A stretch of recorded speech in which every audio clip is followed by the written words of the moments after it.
All right, good afternoon. Because I bite you. We're very friendly. You can come to the front of the room.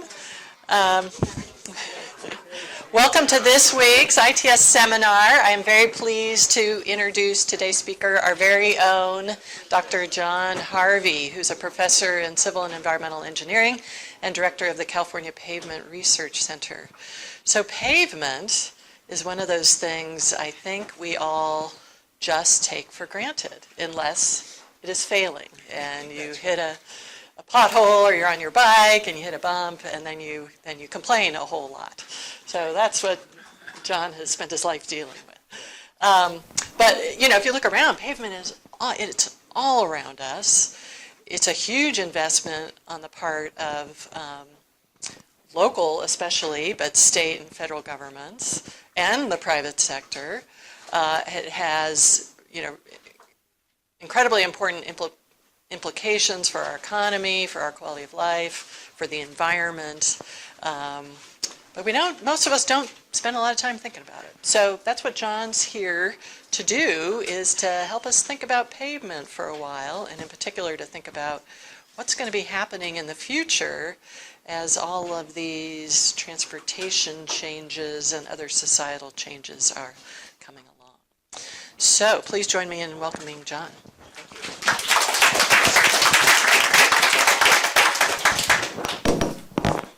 Is that working okay? Yeah.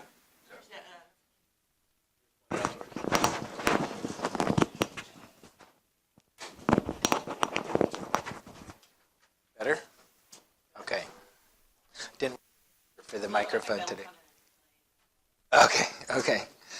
Okay, so this is a slightly cut down version of a talk I gave at one of the oldest conferences in pavements, the conference on bearing capacity, finished this at 1 o'clock this morning.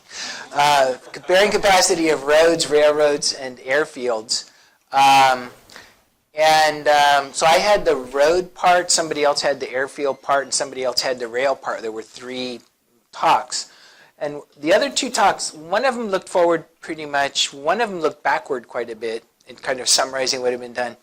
But what I wanted to kind of do, and a lot of this comes from being in this wonderful ITS TTP environment where there's so many ideas and so many facets of transportation that you're swimming in, and thinking about those. But what I saw was that as those people were thinking about these radical transformations in transportation, which may occur, and it's increasingly likely that they will, they all depend on pavement, and yet pavement people aren't thinking about them, and those people aren't thinking about pavement. So this is a little bit of I'm going to throw some dots up there. So I spent about 4 months just trying to understand for myself what I thought the trends that might affect what we want to do. What's the future of the pavement enterprise, if I can put a slightly hoity-toity name on it. What are those trends that might influence pavement? And then what do I think, initial thoughts, conceptual thoughts about what those effects might be, and vice versa. So that's pretty much what this is about. So I'm going to talk briefly about stationarity. How many know what the word stationarity means? It's a word. I was actually asked by the American Society of Civil Engineers to try and go across all of their groups and write a white paper on stationarity in civil engineering. So I'm going to define stationarity for you. I never got that white paper done. But this is my first approaches to beginning to think about that. So stationarity, drivers of change, potential responses to the change, and then the takeaways that I made for myself, and kind of a summary of what I think I learned from this initial exercise. So is stationarity a good assumption? So what is stationarity? The technical definition of stationarity is an assumption that in time series data that the mean, variance, and autocorrelation structure do not change over time. So in your time series data that the system doesn't really change. Now from a design perspective, what stationarity means, and let's think in terms of buildings, When you design buildings in California, you're driven by, I think, 3 main design criteria. And those are, hey Wes, those are your wind loads, your earthquake loads, and your live loads, right? So are people and furniture changing in building design? Yes. Furniture layouts and how you lay the cubicles and what are the internal walls are changing. So there's not necessarily stationarity there. Are wind loads changing? Well, wind loads have been considered to be stationary, but with climate change, and climate change is what's driving most of this question of stationarity in civil engineering design. Can we take the last 50 years of rainfall data and then assume that that will remain stationary and design the future based on past demands? So that's basically the premise that I brought to this is in pavement in general and in much of transportation, we're planning and designing the future system based on past demands. And we're extrapolating that. We may have trends in growth and stuff like that, but the basic fundamental demands are assumed to be the same. So that's basically what I wanted to take a first exploration of for pavement for California. So the other thing then is the other side of that coin. If things are changing, can we change to accommodate them? So one of the things that we were talking at lunch a little bit about is how does change happen? And change, real change, takes a lot of time. It takes continuity. It takes a group effort. It takes a lot of implementation funding and effort compared to the level of research and development effort.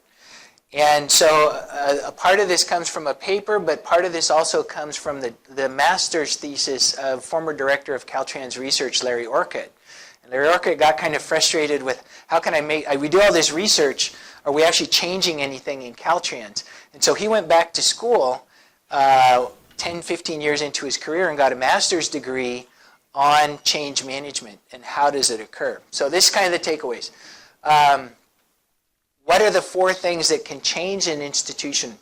Those are the choice set, basically the knowledge of the ways to organize your enterprise. So you can take your organization and do away with your old organization and bring in a new organization. That would be a change in the institutional set. You can have major changes in technology. You can have basically markets change so fundamentally that what you were doing is going to change what you're doing. And you can have societal changes in the way that society interacts with your enterprise. So I found elements of each of these factors that are going to change the pavement enterprise. In the work that I did, this sort of looking around, I saw evidence of all 4 of these that are telling us that we're going to have to have institutional change. So the other thing is, got into all this change management research. One of them is everybody wants change, but nobody wants to change. I think just look around at the person next to you, look both sides of you there, and think about, we all want change. Look in the mirror tomorrow morning, but do you really want to be the change?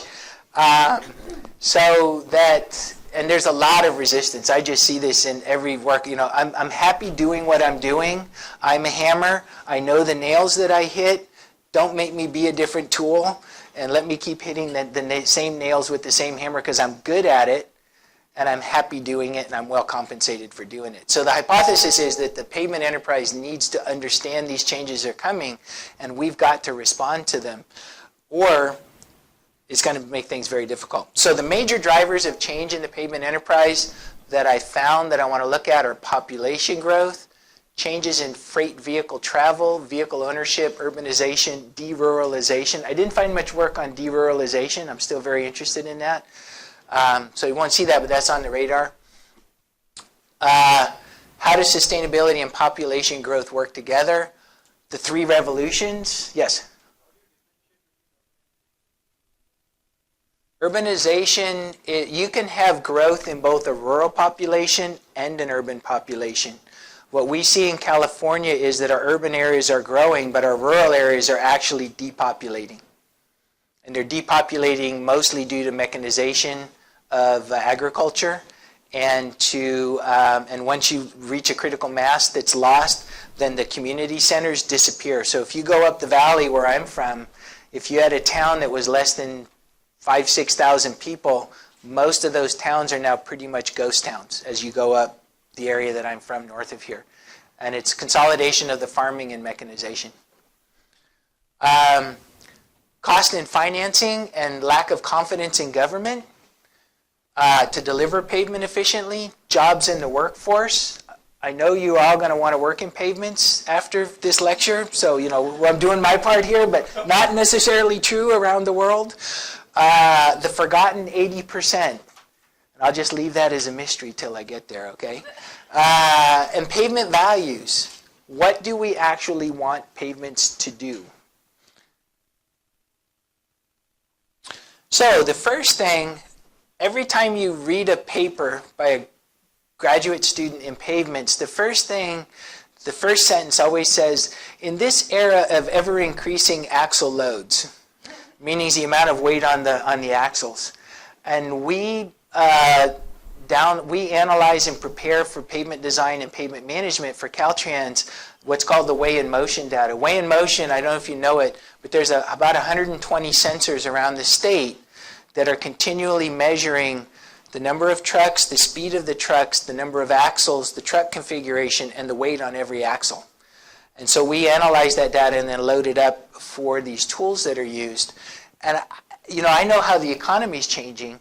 The economy is changing from heavy industry, which means heavier axle loads, so that the trucks are load controlled, and we've been continually moving to where the trucks are volume controlled. How many of you order and require for your daily life loads of coal or heavy steel, rolling stock? Not that much. You're ordering consumer goods, which are volume controlled rather than weight controlled. So the first basic premise that the part that pavement engineers assume is changing, this is over 10 years of data, and we looked at this is called axle load spectra. So these are the axle loads on the trucks, the single axles, the tandems, and this is how many percentage are in each of those axle load categories. Do you see stationarity there? I see a lot of stationarity. So the first fundamental premise that most pavement researchers and many designers have, that axle loads are getting heavier, is actually not true. They're actually tending to get a bit lighter. So that's actually a good thing for pavement. What's that? Where does that misconception come from? Because in the 60s and 70s and 80s, California is probably one of the few. California's weigh in motion data set and system is about 10 to 15 times larger than any other states. And so most places just don't have a lot of this data, and people haven't actually delved into it that much and thought about the trends in this data. Now, it's highly variable. This is across the entire state. You look at a given route, it will go up or down. Freight is increasing and changing. So economic growth drives freight, increasing population drives freight, trade-driven economy means you're moving stuff around a lot more. It used to be you might have a cluster of factories here making stuff for each other. Now those factories are thousands of miles apart, so your logistics chain, putting together a final product, often has an increasingly complex and long logistics chain to get to the final product. So that's driving it. In this transportation for freight, that's where a huge chunk of future jobs that don't require a college degree are in this freight movement and handling and unpacking and packing stuff. Other changes in patterns of freight. So talking to Miguel Heyer, but then also looking at changes in the economy. I don't know if you know that most bricks and mortar clothing stores in the United States will be bankrupt within 3-4 years. Did you guys know that? They're all going bankrupt. So what that means is you all, think about your pattern of buying. You used to go to the store and buy stuff and come back, right? What kind of vehicle did you use to go to the store and come back? Usually a car, maybe a bicycle in Davis, transit, but mostly a car, a very light vehicle. No damage to the pavement. Now, how does your stuff get to your house when you buy it? Is it medium-sized trucks? So what you've now got going on this entire huge network of residential streets is trucks starting to come onto them more and more. That last mile is in trucks now. They're not very heavy trucks, but they're definitely a lot heavier than your cars. So this is a trend. I don't know, I haven't analyzed this, but definitely we're putting a lot more trucks on your entire residential network that are going to start to fail it faster. We also have been tracking short-haul delivery trucks, and I'll show you the data that we pulled out on that. And then the other thing is, I don't know if you, in terms of fuel economy, if you've heard of the bridge fuel technology towards electrification, natural gas. So there's a lot of a push to use natural gases to get away from diesel and gasoline initially, use natural gas as the bridge, maybe 10 to 20 year technology until you can get your full electrical network and electrical vehicle system set up. So that's something else that's going on. We'll talk about that. California economy in particular is particularly driven by freight. So for this project, I downloaded our weigh in motion data, and I looked at our different kinds of trucks. And I looked at our heavy trucks, which are the long haul trucks. These are the big tractor trailers you see on the interstates. And our weigh in motions are around the outsides of the city, so we're not actually picking up in the cities that much. But even on the ones around the cities, in between the closely lying cities, I looked at the short haul increases in the number of trucks. And this jumped out at me. So we've had 14% population growth in California in the last 10 years. The overall increase in the axles or trucks that we're seeing on the network has gone up 62%. At least from this data set that we have. And of those, the long haul trucks aren't going up as much as the short haul. Now these are dots. I can't say that this is actually completely connected and I have full causal relationship. I'm just kind of on a clue hunting at this point in it. Yeah. Can you define a little bit the short haul versus long haul? So when you run truck classification counts, which is what these weigh bridges do automatically, they look at the axle load spacing and the number of axles in a given time. There's an algorithm that says there's 10 classes of trucks. Most of our short haul trucks are class 4 and 5, and most of our long haul trucks are class 9 and 10, and those dominate all of our truck traffic. So this is just looking at the numbers of passes of the 4.5s, which are the short haul, and the 9.10s, which are the long haul. This might be a biased data set, I don't know. But it didn't go the other direction. Okay, so now the other thing, and I'm sure most of you are aware of, you're talking in your classes and amongst yourselves about the trends in trips per capita for young people in maybe the what do we call them, the aughts, 2000 to 2010. And this is in terms of mode choice. This is actually from NCST, wonderful NCST white paper you should all read if you haven't read it yet. A lot more bike, active transportation, bike walk, great decrease in drive. Now, the big thing that I saw out of this is that we're going to take a look, is this just because young people didn't have money in the recession? Will this trend continue as the economy picks up? And I think that's one of the biggest questions right now. So that has pavement implications. What should we be assuming in terms of the amount of pavement and the kind of pavement we need for the next 30 years based on this 5 to 10 year trend? What are we assuming?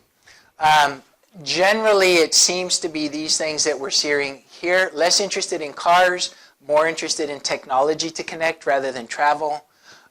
More interested in active transportation experience. Less interest in vehicle ownership. When I was 15 years old, there was two things that I was supremely interested in. One was girls.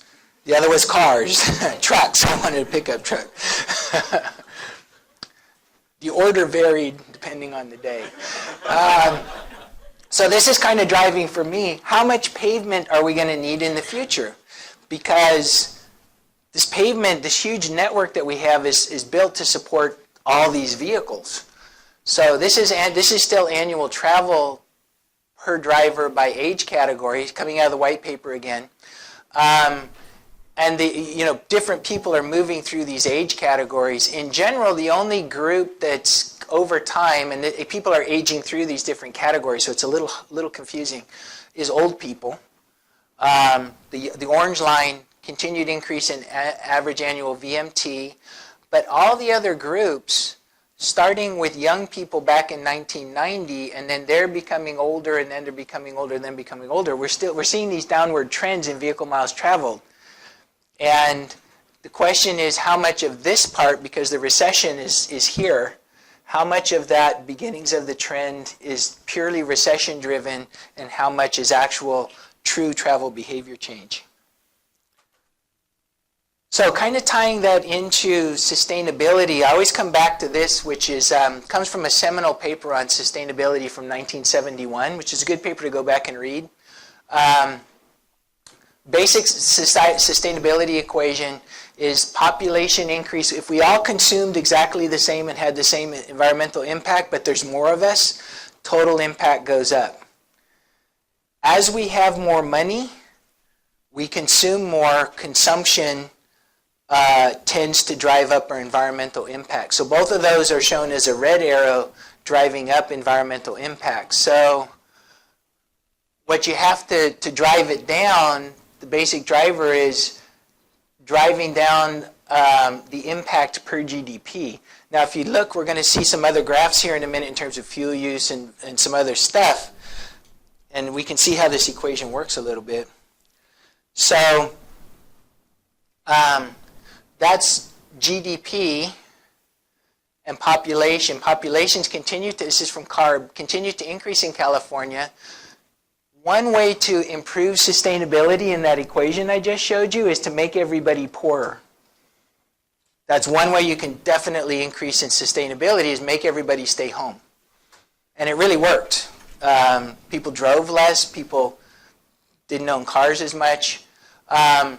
What you're trying to do is work the technology. So something's going on with the technology parts over here, that even though the GDP is going up now, you're still driving down overall greenhouse gas emissions, but this is trending pretty flat because of the population growth. So even though you're driving down GHG per capita, the capitas are going up, which is flattening that out. So you're seeing this basic equation working. But you are dropping it down per GDP. So this is the green arrow down here. So kind of trying to think of all this. California is growing tremendously. Again, how much pavement do we really need for driving? And then the other part of that is parking. So if you look at the initial goal for the greenhouse gas laws in California, they're to get back to here. That's a 2020 target. And there was the historical trend up to now. The law was passed in 2006. My takeaway from this is the easy stuff got done. The targets are much more severe. We've got continuing population growth. Part of our ability to drive that down is because we had this, from a sustainability point of view, this wonderful recession that kind of gave us the bump down a little bit. So my kind of takeaway from this is, if you want to get to the 2030 goal and the 2050 goal, you've got to have really prioritize your strategies, and you've got to have, there's no magic bullet, you've got to have 100 bullets to get that to go down. So there's many, many, many, many things to go. So part of thinking in the pavement enterprise, what can we do? How big are they? How can we contribute? But particularly, I'm going to come to one in a minute, what we can do directly in pavements is actually not that much. But the interactions with these bigger trends in travel behavior are where the pavement decisions are really going to have the most impact coming up. So this is the way people ask me, well, what should we do for sustainability, John? And I always say, I don't know. And it's not my job to know. it's my job to figure out a way to figure it out. So this is the basic paradigm. This comes from ITS Research, one of your predecessors, Nick Lutze. And his thesis was putting together what's called a supply curve. And so I think of this as the prioritization paradigm, that we have some goal, sustainability goal out here, and each of these blocks is something we can do, a change that we can make, and we need to be able to know how far each of these things advances us from where we are towards our final goal. So we can do all of these things. These could be anything that we can do.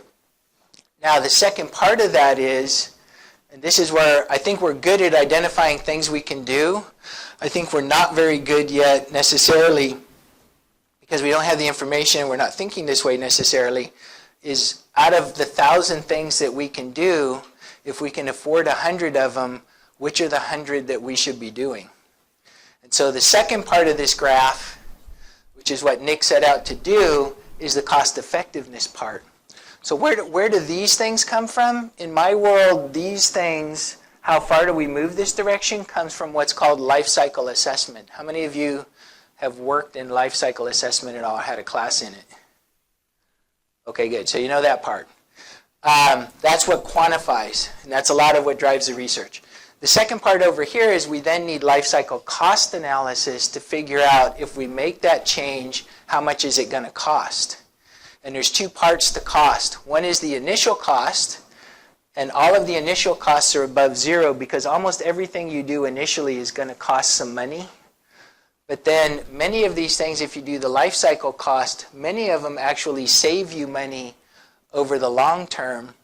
And the idea of this graph is that you take the things that you can do and you put them in rank order of their delta change per delta cost. And the ones that are down in this area, we should be doing right now, because not only do they improve the environment or meet our goal, but they actually save us money, so we become economically more efficient. It gets a little harder when you start getting back up over in this area, because now you're actually putting a drag, potentially a drag on your economy. These are actually costing you money. So this is where you're making the political decisions. Once you've got this sorted out, how far do I want to go? Or how much money am I willing to spend on that? So this is kind of the way I'm thinking about these things, and a lot of our research is trying to come up with how do we measure the life cycle assessment? How do we measure the life cycle cost? How do we then take things that we can do in pavement, and are we number 4?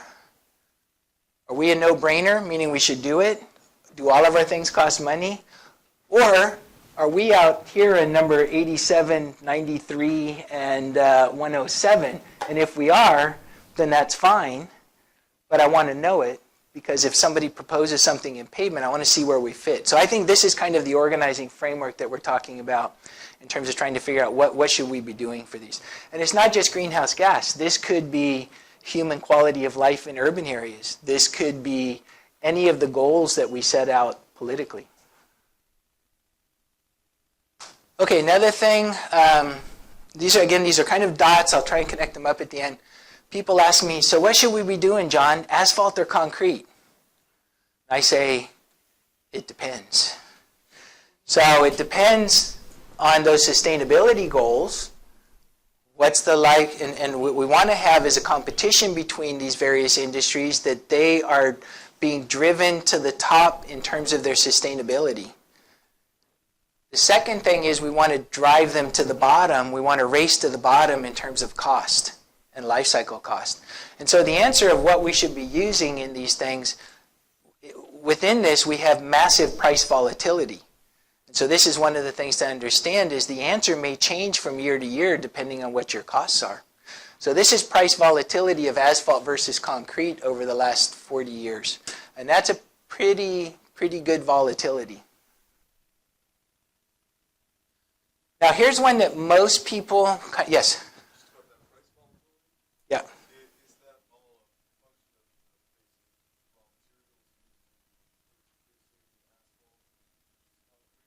It's really supply and demand in both industries. So and I started in 78 because that was the second oil crisis, which drove oil up. Why is, every time you see asphalt going up, that's because the price of oil is going up. So asphalt is a rider on the overall petroleum supply-demand curve. Whenever you see concrete going up, it's usually asphalt relative to concrete. What you see going on here, this is China sucking up all the cement in the world, particularly Chinese cement, to build all those highways and all those buildings in China. So this is actually a massive increase in the price of cement, which is driven by demand for cement relative to supply, particularly in Asia, up until the recession, and then goes up. And then you all remember when oil was $140 a barrel? Do you know what oil is today? 55, 60. So oil is actually 1/3 the price of it was, and that changed over a 2-year period. So this is why having both industries competing, what do we want to do as consumers? Buy low. We want to take advantage of these things. So we want to have these things ready to go. No, this is just the cost of the raw ingredient. Yeah. Now, one other interesting thing that most people don't think about is that pavements are cannibals. Did you know that pavements are cannibals? That's not just a Halloween thing. They consume themselves.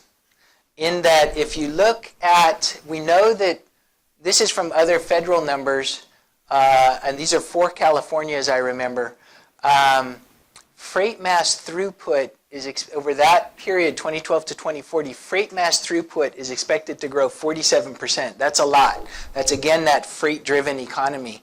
And the more freight, the more load passes of load, the faster you consume the road. The road is consumed by the environment and particularly by truckloads. What are the 5 heaviest throughputs on the state highway system in California? Waste and scrap, which partially includes building demolition and pavement demolition. Gasoline, which is the gasoline, carrying all that gasoline to run the vehicles is consuming the roads. And gravel and crushed stone, which is what roads are made out of. So hauling the gravel and stone to fix the roads is consuming the life of the roads. Same time. And then crude petroleum, a part of that is the asphalt as well. About 30% of the mass of that crude petroleum is asphalt. So they're consuming each other as they go. Now that's going to change a little bit, but that's not really going to change. So one of the ideas coming out of this is, right now a basic paradigm is stone quarries, which is most of that, are getting pushed farther and farther from the cities, which is where the stone is consumed. So the farther you push the quarry away because you don't like having a quarry near you, and nobody does, the more you're consuming the roads in between, massive amounts of fuel that you're consuming. If you could try, so the idea here is what's called an LCA, to try and create a closed system. If we can, the amount of stone just look around you here. How much stone is in civil engineering products around you right now? Unbelievable quantities. And if we can just turn that into a closed system that we're not hauling any out and we're not hauling any in, we're minimal amounts and we just keep reusing it in place. That's one of the big ideas coming away from this. And it starts getting win-win because all of that freight throughput is all burning diesel to haul all that stone around. If we can create this closed system, that's where it's not directly in the pavement, but the way we manage the pavement resources that we can start really influencing sustainability. So I'm sure, how many have seen this graph? Okay, so I'm going to kind of walk through, how many of you read the pavement parts in this graph? We'll go through the pavement parts of this graph. So pavements are part of the industrial, because that's the oil refineries, that's the cement plants going on there, that's the rock quarries, and these are actually broken out from a few years ago. So the refineries are 29 out of the 459 million megatons. Paving asphalt's a pretty small portion of that. The cement plants are 7, paving cement's about 5%. We use a little bit of gas. The mining actually is not that bad, the actual mining part. The big part of the mining is hauling it over here in the transportation sector with all those diesel trucks. So if we reduce cement and asphalt, this is my gross estimate, reduce those by 50%. We can get down here if we can reduce the amount of hauling by that, and rolling resistance, so making the pavement smoother so that they don't consume as much fuel. My guess is we can do directly in pavements about 3 out of the 459 million megatons. So that's not very much, right? The big dogs are vehicle use. That is the big dog, okay? So now I'm going to start to talk a little bit about vehicles and impact on pavement, okay? Now, we are working on complete streets. We're working on some other stuff. More I'm thinking about, what's the maximum distance that most people in California will ever walk on a given trip? What's the maximum distance, the 90th percentile of walking distance for trips in California? Huh? Quarter mile. Well, okay, there's the 5th percentile. My guess is about 5 miles. You got a radius of... Yeah. No, that's the highest percent. That's pretty high percentile. Susan probably has much better numbers, I'm guessing. Maybe 99th percentile. Yeah. Yeah. Walking in miles. Yes, exactly. Yeah. These are important numbers. Okay. So 5 miles, I was thinking of the maximum. Okay. What's the maximum distance that people are going to ride their bike?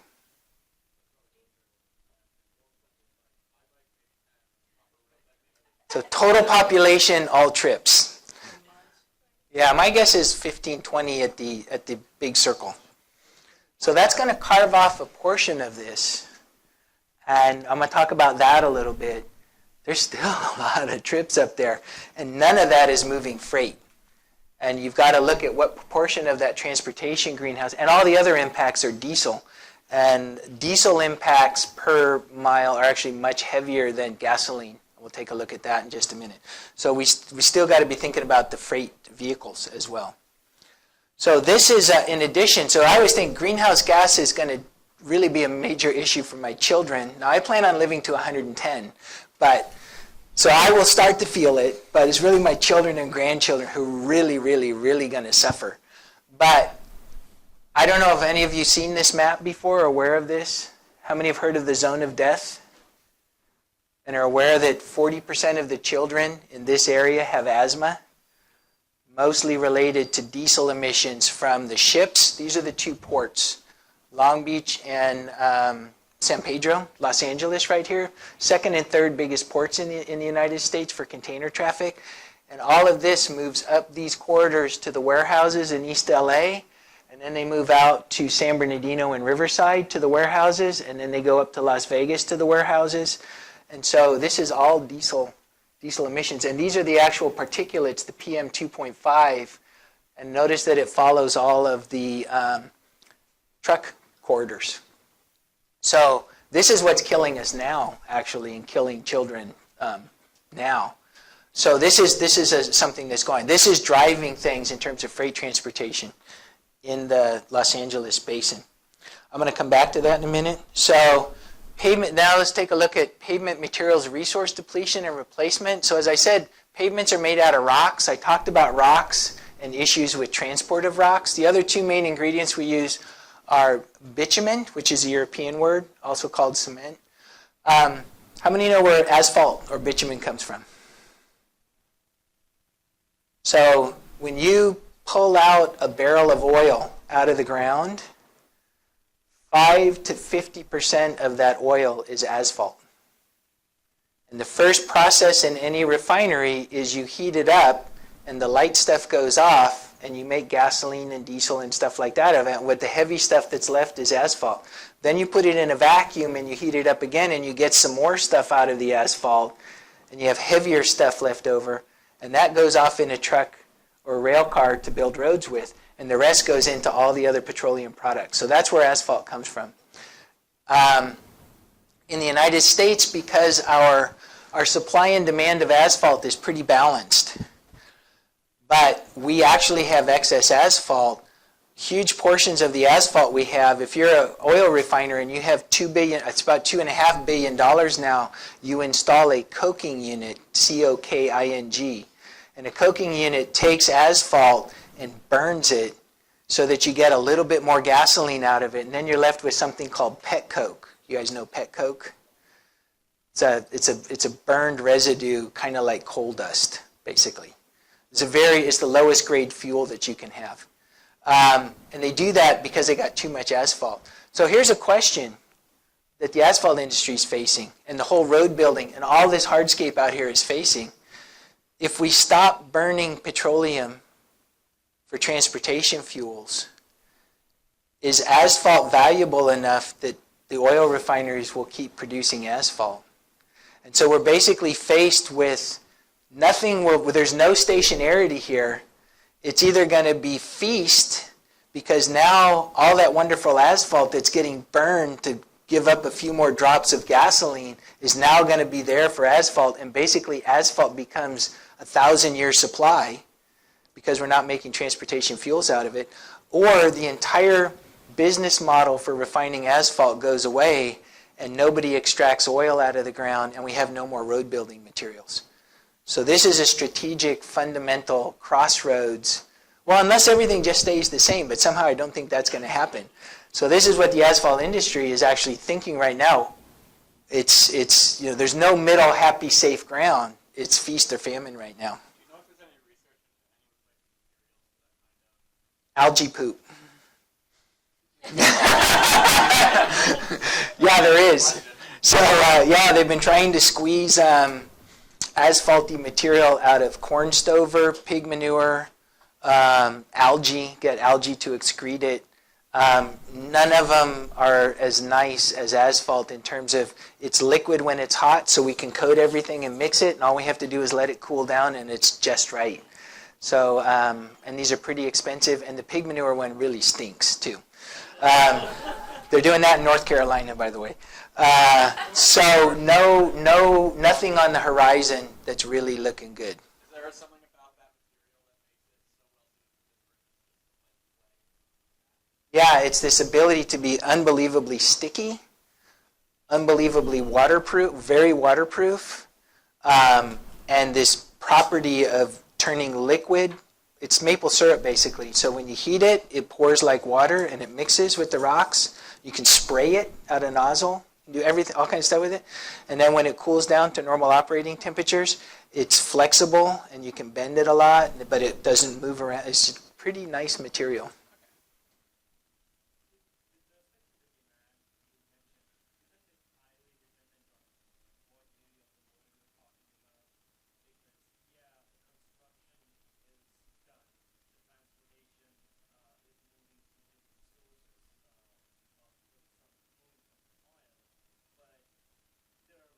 there's a lot of developing work which is not there. We haven't built infrastructure yet, which isn't ready to move on to other sources of transport. Oh yeah, so this is, we'll see how this is going. Actually, 60% of the asphalt production capability in California has disappeared in the last 6 years. As each of the big refineries has bought a coking unit, we now importing more and more of our asphalt from Texas. Even though we produce oil in California, we're third or fourth biggest oil producing state. I can see this moving around much more around the world. Yeah, but over time, I mean, China's looking at no more petroleum vehicles in a few years, right? 2040, China's looking at a potential policy to drive the electric car industry. So I think we're looking at a 20-year window at which these things are going to... Okay, cement. Cement, how many know how cement is made? Okay, it's a few of you. So cement, you take limestone rocks, CaCO3 carbonate, and you heat it to really, really high temperatures. So it takes tremendous amounts of energy to heat the rock, and you're heating the rock to a point so that you can drive the CO2 out of the rock and up the flue into the atmosphere. So it's a double whammy because you're using the energy to heat it, and you're using the energy to heat it in order to actually drive CO2 out of rocks. So that's where cement comes from. Huge greenhouse gas. So the cement industry and the concrete industry are just working like mad to try and find ways. They see the future coming. They've seen it for 15 years.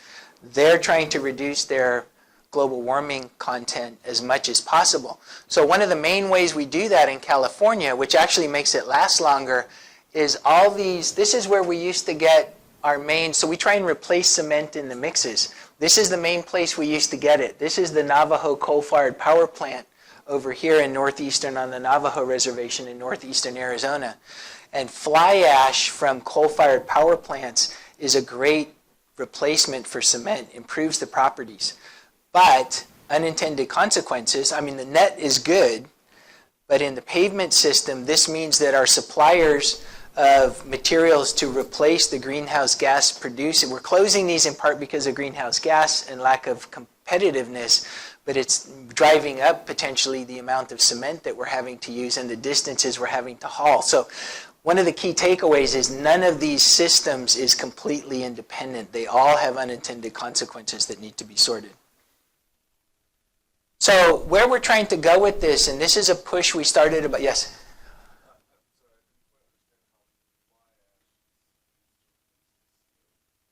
So if you have a given concrete mix, like the sidewalk right here, it has probably 25% cement in it. No, sorry, about 15% cement in it. Fly ash, through the coal burning process, actually is a cementitious material. It will cement, kind of like cement. That's why it's called a supplementary cementitious material. And if we mix, California we typically use 15 to 25% replacement. We replace 15 to 25% of the cement with fly ash, and it drives down the cement content. So where we're trying to go with this is we'd like to set up a system so that industries can compete with each other on a transparent level playing field to drive down the environmental impact of what they do. And so this is what's called, and this is a system that's used in Europe. The Netherlands use this. There's about 6 countries in Europe that are using this, called environmental product declarations.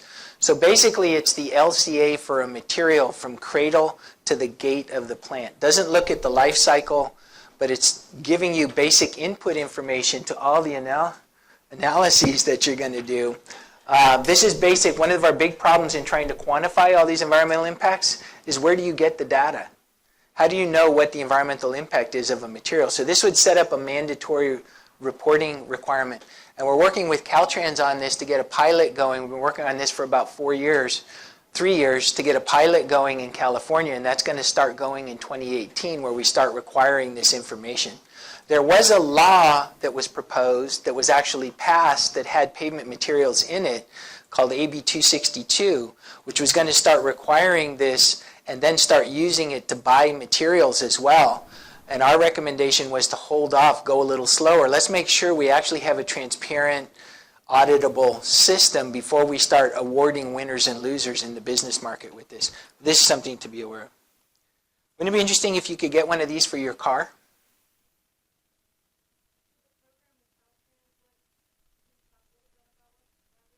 It's requiring. Yeah. So the idea would be to start, so what we've been working with is we've actually been working with the cement industry, concrete industry got going. We've been working with the asphalt industry to build the tech. You have to have a pretty massive technical capability and then be able to do this in a cost-effective way. Can't double the cost of the product. And so asphalt industry is about there. So the idea is now that we've built the capability in industry, now we start asking for the information. We're going to start comparing it, checking quality control. We've got to get Caltrans or somebody else to, hopefully it's somebody higher up, to actually take on the regular. In Europe, national governments and then the EU take on this responsibility of checking quality. So we've got to set up this whole institutional change inside to have a system that's verifiable. I have another slide I didn't put in here. It's a picture of Ronald Reagan. And do you know what Ronald Reagan said about negotiating nuclear missiles with Russia? Trust, but verify. Well done. Trust, but verify. So we've got to have a system that people believe in, otherwise we discredit the whole notion. Okay, so bridge vehicles, we're looking to go from, there's potential for natural gas. So any impact on pavement? Well, natural gas vehicles, the tanks have to be heavier, so you're adding 250 to 750 kilos to every truck. How big is that? I don't know, but if you start running now, the Amazon and the UPS and the FedEx trucks are now natural gas, and they're running over your entire residential road network, that might start unintended consequences. Now, the real question is about electrical vehicles. So currently, the current technology is they're 30% heavier for about 30% of the range of a petroleum-fired vehicle. So people are working on trucks to replace diesel-electric trucks. So here's kind of some information about, this is for cars, but if you're going to, and batteries are linearly scalable. If you want to go, if you want twice as much power in to run a truck instead of a car, you need twice as much weight of battery. If you want to go twice as far, you need twice as much battery. So what kind of batteries are you going to need to run electric trucks for long-haul trucking or medium haul and then short haul? And so you start thinking about, I don't know where this is a thing we want to take a look at, but if you electrify the cars even and then start going to the trucks, what are you going to do to your pavement network? And now you're increasing the rocks that you're hauling over, what's the net system effect of these interacting systems? But this hasn't really been identified or thought about yet that I can see anywhere in the literature. This is Tesla's announcement in June that within 18 to 24 months, that's a scary looking truck, isn't it? That's Tesla's new semi-tractor trailer that they're looking to start replacing long-haul diesel trucks with electric for at least some distance. How much is that thing going to weigh is a giant question I have.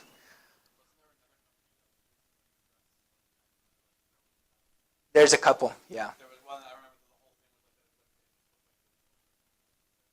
Yeah. I can't remember. Yeah. Those were No idea. Maybe you go to, in LA, they're looking at catenary. So you rent them like old street cars. You put a wire up above, and they flip a handle up, and they pull current, or you put paddles on the side of the road like a BART car. And that way you're not carrying the batteries on the truck. These are questions. Autonomous vehicles. These are all the companies that are testing licensed to test autonomous vehicles in California as of June. So what about autonomous vehicles in pavement? First of all, are they thinking about pavement? Do they need pavement, autonomous vehicles? In a big way, they're all about machine learning and dealing with unforeseen circumstances. Well, pavement, most of your thinking about pavement, when you've experienced pavement and said, oh, pavement, is because of an unforeseen pavement experience, right? A hole, a crack, or something. So this was the last automated vehicles symposium in San Francisco in April, and I went through their entire agenda to see if they're thinking about the pavement issues, and I found one presentation in the entire symposium, and what they meant by infrastructure was like, how are we going to put the guidance on the surface of the pavement? Absolutely no thoughts to pavement interaction. A big issue with autonomous vehicles is, are they going to change travel behavior, in that if you don't have to actually pay attention and drive, are you going to be willing to drive much farther distances? So potential increase in vehicle miles traveled. Effects on pavements, truck platooning. You know about truck platooning? So that you do that for aerodynamic effects, right? So each truck, this truck is right, when any of you ride bicycles, you always want to get right up behind the other bicycle because it reduces your energy needs by about 20% if you can go inside their vacuum.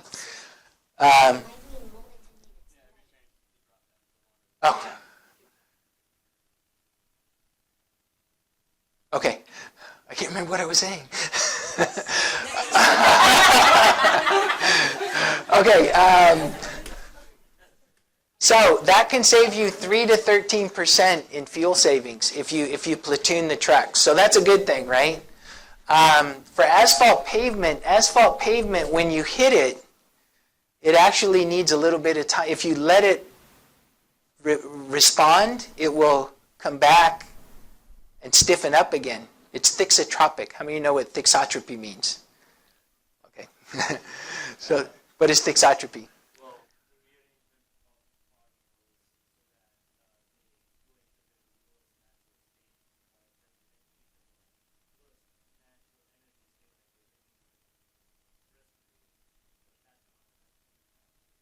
So if you push on pavement, it softens.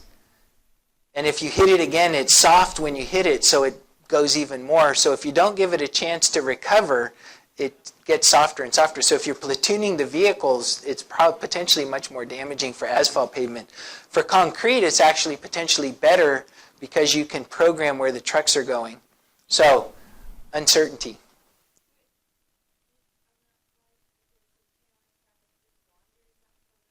Yeah. Yeah. So the other thing is, when you're driving down the road, you actually want, what you as the pavement engineer is you want people weaving all over the road. Why? Because you build a 3.7 meter lane. If they all go in the same place, they're only using 4 meters of the 3.7 meters. And you're hitting the same place. If somebody goes like this in exactly the same place, it's going to hurt a lot more and cause more damage than if they distribute the same number of blows over your entire body. And if you channel, now what they've done with automated vehicles is they make them go in exactly the same place. Wears out the pavement potentially twice as fast. Is this what causes those like ruts Yeah, and actually, no, that's studded tires. Causes ruts other places. And radial tires actually track into those ruts. Anyway, so potential upside, potential downside, a lot of uncertainty, potential impacts. Well, okay, so this is now urban landform. What about shared vehicles? What are vehicles doing, private vehicles doing most of the time? Sitting, parked. I think it's about 95% of the time. What are they sitting on? Pavement. So how much of our urban landform, the pavement, is so vehicles can sit there? A lot. A lot. So one of the questions is, one of those other revolutions, if we go to shared vehicles, you don't have all those vehicles sitting. Do you need all that pavement in the urban area? What could you do with that area?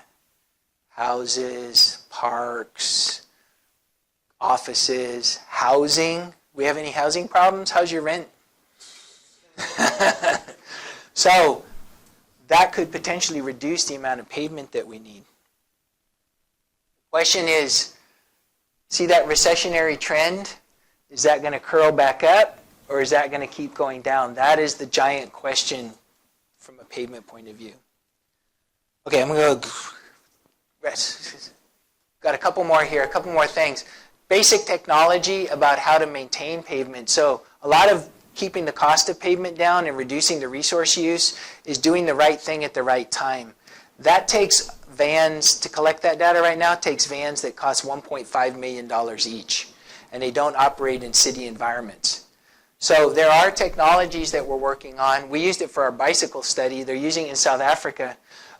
They cost about $500. And you could actually start crowdsourcing calibrated pavement information data and real timing it. Right now there's a 6 month, between the time the vans collect it and it's actionable is 6 months. You could actually start having real time pavement and bike lane and everything else. All of these are IT questions. So one of the other giant things, one of the major resistances to change in government is IT and getting databases connected, getting databases to produce the information. The data is there. All the data is there. I swear to God, it's all there. It's just not in a form that's usable, accessible, and connected. And so one of the key things is get the data. Sometimes there's a key piece of missing data. In most pavement, the main thing that we're missing is we never write down what we did or where we did it. And if you don't have that, you can't track anything. The most simple thing is our hardest thing. And getting institutional change to do that is our hardest thing. If we have this data, this is the data you need for pavement, you can predict performance, you can then do life cycle cost analysis, then you can then optimize, and you have software. Unfortunately, the knowledge of IT in most government, the first question they say is, you say, we want to do this, optimize, and they say, which program should I use?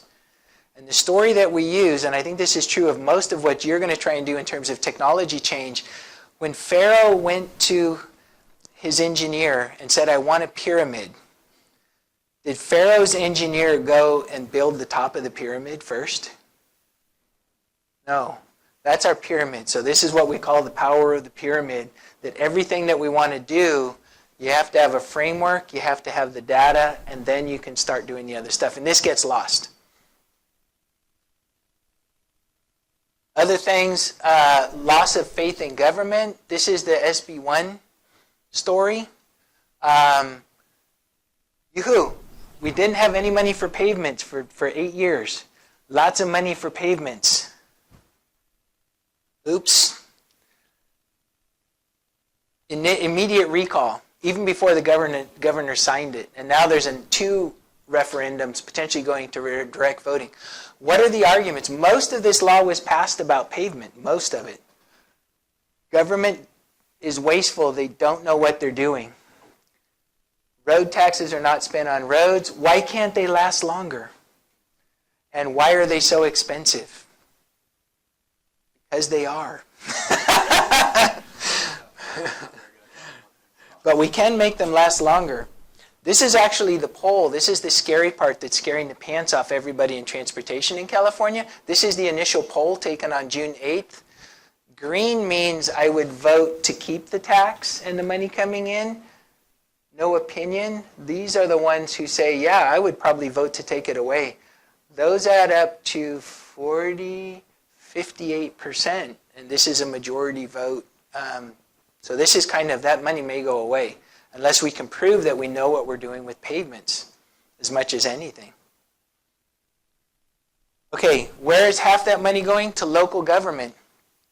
A lot of you have seen this a lot. The basic takeaways, most of the pavement area in the state is owned by counties and cities. That's how much the state owns. In terms of vehicle miles traveled, this is what the state carries. The 13% that state, this is what they carry, and this is what local government carries. So that's the forgotten 80%. We don't put much thinking into the 80% that's actually the land area of pavements out there. Why do they fail? Utilities. We don't handle utilities at all well, and this is one of the major failures. It's so, what could we do? Is this rocket science to solve this problem? And yet, you walk out this door and look at what was built in West Village. When we talked to the developers of West Village, they came to us and said, what's the most sustainable things we can do with pavements in West Village? Sustainable village. We said, don't put the utilities under the pavements. And second, make sure you have a rigorous quality control program so the materials you bring in can last twice as long as compared to when you... Did they do either of those things? No. Urban environment, pavements are about 40% of the land area in any urban area. So this is an influence. We're going to talk about human quality of life. Whoops.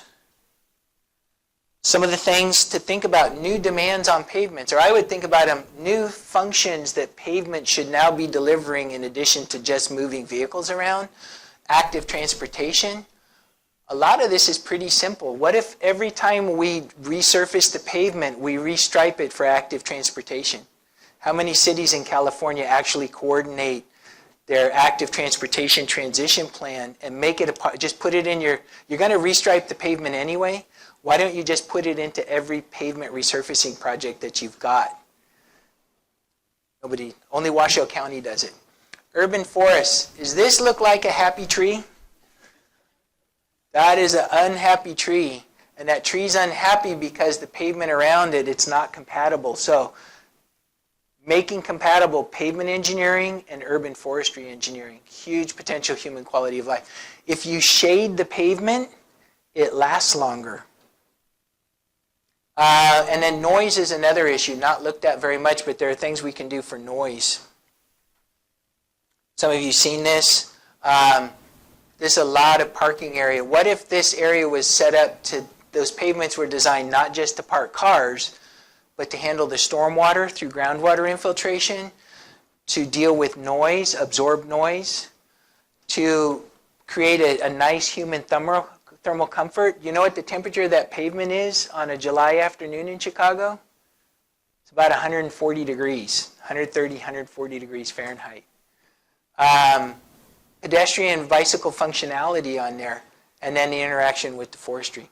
So there's a lot of things. One of the things we want to look at in pavements is, can pavements improve, particularly in light of global warming and increased urban temperatures, improve human thermal comfort? Can we engineer pavement so you feel more comfortable? Since 40% of the land area is pavement, what could we do in that area? And so we started, one of our PhD students, Hui Li, started this, but we haven't found any more funding for this. This is just looking at some of those temperatures. I'm going to move past that. Things we can do. Okay, now we're in the end. Status of local knowledge. All this stuff I've been talking, even the basics of just basic construction quality control, most of the big cities and counties in California have people who have experience, maybe even took a university class in this.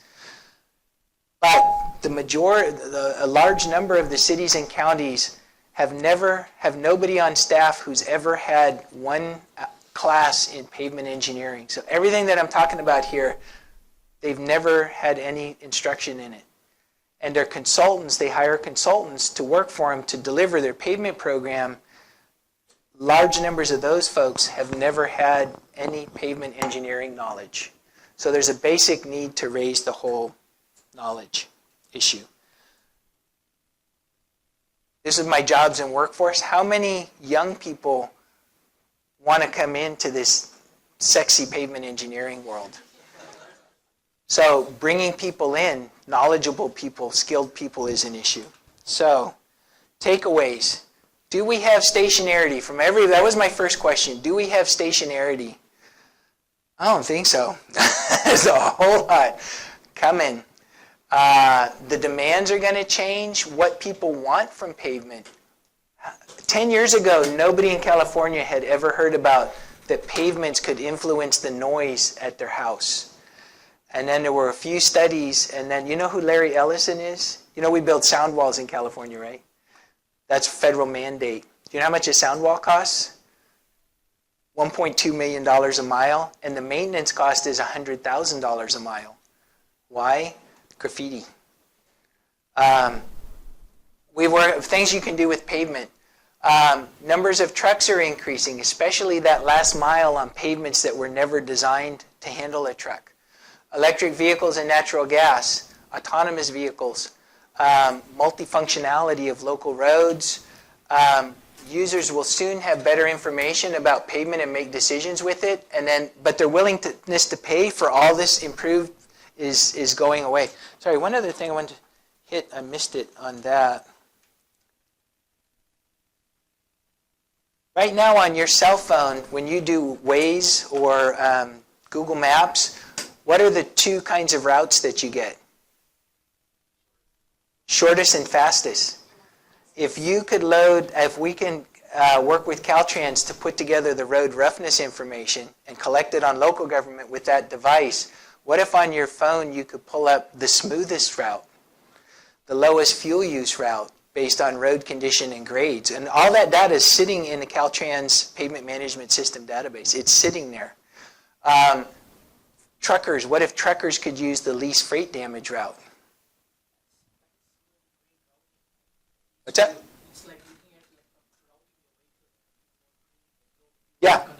Yeah. The idea is to save fuel. All it takes is hooking up the database to an app. Okay, pavements must deliver more. And sustainability is cost sustainability, smoothness, construction delay, as well as the environmental effects. It needs to handle multiple modes and purposes. Think of pavement as hardscape for all of these other purposes in addition to vehicles, and sometimes instead of vehicles. What do we need to do differently? Make them last longer, Connect up all this data. The information's there. It's just got to be put together and tremendous potential improvements. Deliver innovation and training to match the capabilities of the workforce. Follow these through to the end. Increase the capabilities of that workforce. Put a value on pavement knowledge. What if a city said, we're going to hire a new civil engineer? Almost no city that I'm aware of, even some of the biggest ones, none of their hiring processes in local government in California says this position requires knowledge in pavement of any kind. It doesn't exist anywhere in the state that I'm aware of. Find ways to communicate to the public about pavement. Government is not seen as the cost-effective deliverer of these services, right or wrong, and I think it's wrong often. Communicate the science and technology. People actually get interested in pavement if you can actually communicate something interesting, I hope. Change management, I'll leave that for you guys to read. This is basically, if we're going to change things, we have to change things institutionally. Most of the drivers of pavement change are in the public sector. This is what drives change in the public sector. And if we understand this, we need to think about this about our whole human organization of delivering the pavement enterprise.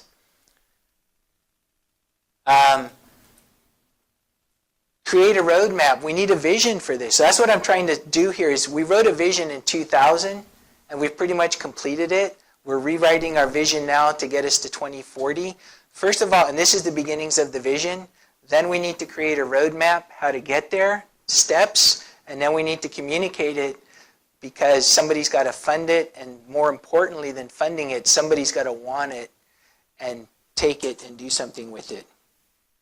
So one of the things from an ISIE conference from Catherine Hurley is we don't talk about any of this rightly. When we're even talking about SB1, all we talk about is the potential negative consequences.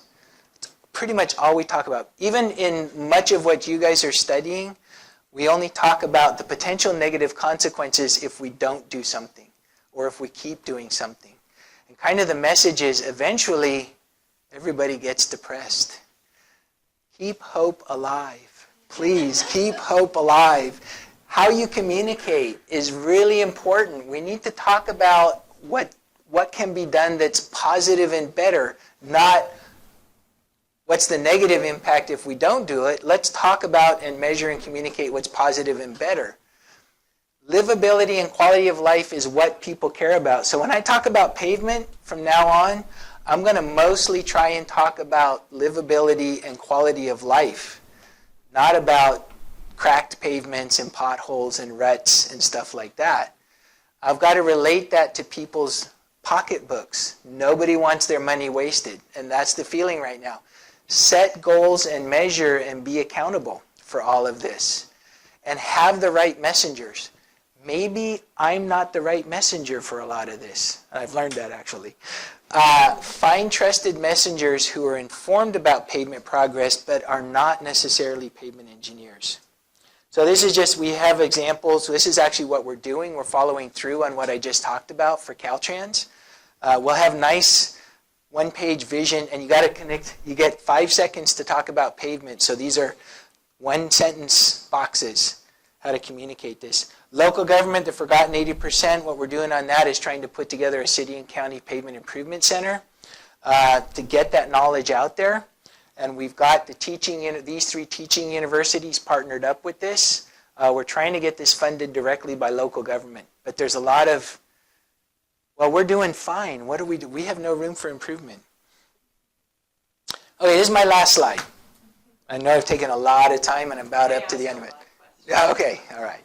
I did do this in 55 minutes in Greece, but I had no questions. Anybody know who S. David Freeman was? He's still alive.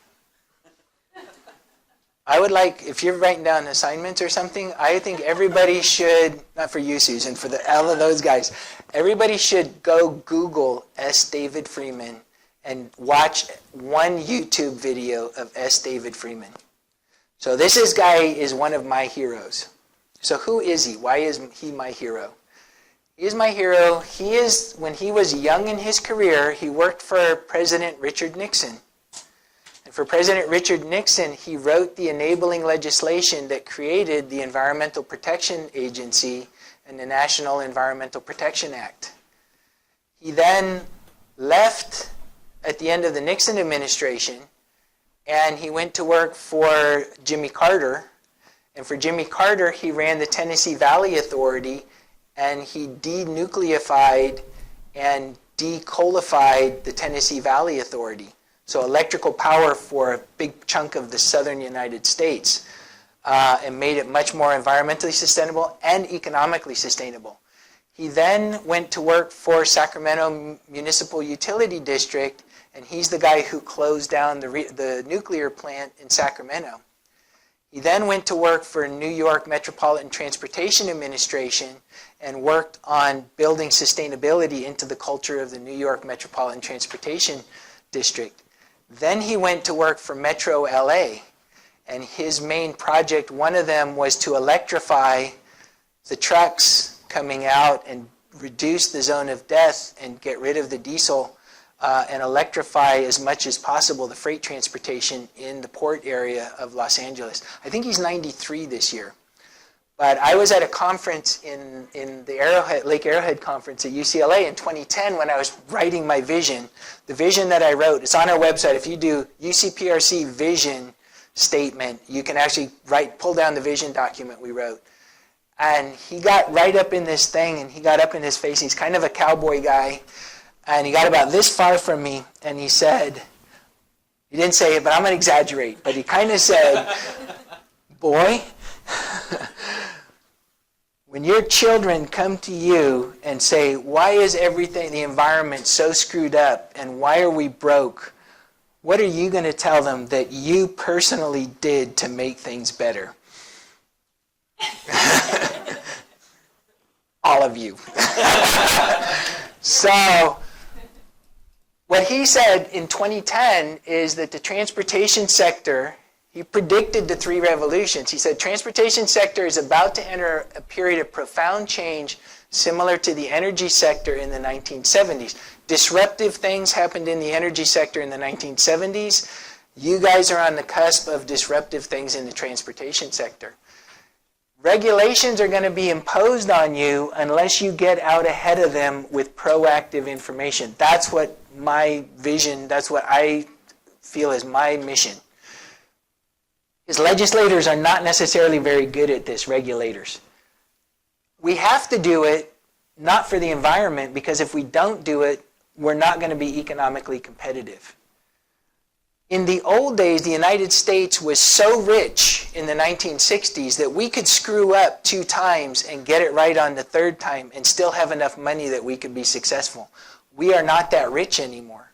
We get one shot at it, so we've got to get the science and the cost and the impact put together.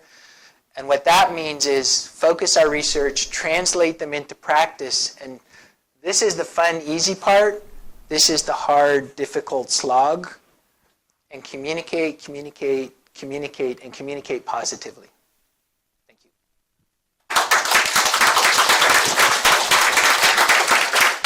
So it's worked out well. I left 1 minute for questions. You guys asked a lot of questions, but if somebody had one burning last question.